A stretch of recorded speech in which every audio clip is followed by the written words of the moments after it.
is the morning after, is the day after something terrible, something that wrecked them and brought something new to light. Holy shit. I gotta emphasize, right?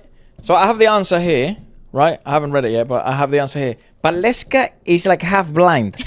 She cannot read this.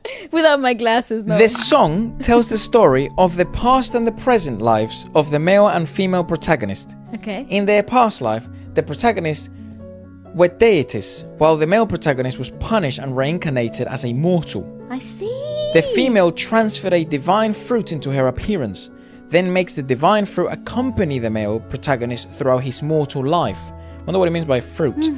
This song is the most suitable for the character Xu Xiang in the eyes of the audience. It depicts the experience of the female protagonist in the immortal realm and the mortal world. I said that really weird. In the immortal realm and the mortal world. From the immortal realm, the mortal world, the structure of the song illustrates the ups and the downs of Xu Xiang's life. Okay. From pure happiness to the pain of losing the loved ones. So I guess that is the contrast that we sort of saw in the song. And it is the recalling of, because the interesting thing about the track is that it has very open romantic elements to the musicalization. Yeah, it's definitely a love concept to this. Is. Yeah, I mean, very obviously there is, but we didn't know that. But I didn't know that. Just listening to the How can you discern that? There is a magnetic push and pull between instruments, like a conversation. Dance. Exactly. There is. That's what gives ballads that painful like sound, or the hopeful like sound of certain songs. It is all according to the communication between instruments, and that's how you're able to depict, for example, in scores of music like this that are so heavily Pinteresque, because they have to depict a world without words. Correct. They tend to pay a lot of attention about in the communication between instruments and how they can emphasize emotions that are as untangible as the music. The greater the dynamics in these types of scores, the more they can convey. And of course, you saw a ton of change of music dynamics in this to try and exemplify what love is usually like. There is highs, there is lows, there is plateaus, there is disputes and conflict. They're stagnant. But they're also magnetic, and they pull back into each other. I have to say, I don't know how popular this stuff or how interesting it is to listen to, but it is one of our personal favorites things to do.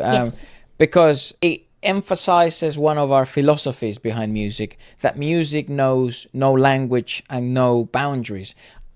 What it knows is catalysts, and I think language is a big catalyst. They can enhance the musical experience, but you can experience music with no words. Correct. And you can enjoy music with no words. The beauty is that everybody could then have their own personal experience with these songs. And what is really surprising to me is how we all sometimes collide in these experiences. That's what makes it so magical. The immortal realm is a pure land to the most, but it is not free from desires.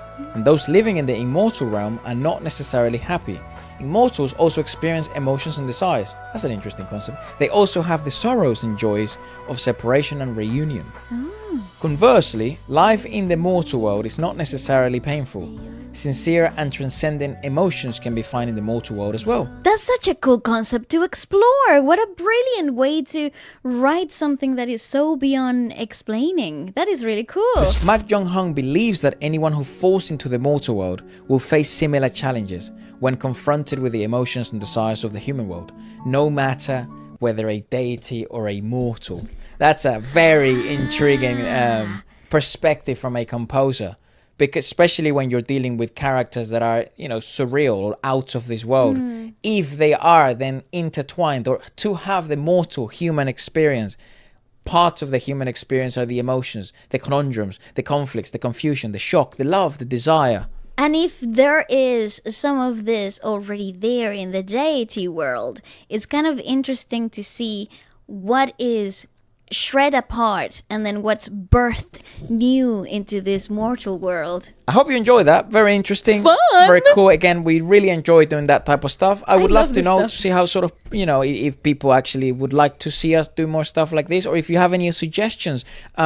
Aside from that, thank you so much for watching, guys. And thank you for the 500,000 people. If you're new, welcome, and we'll see you in the next one. Goodbye.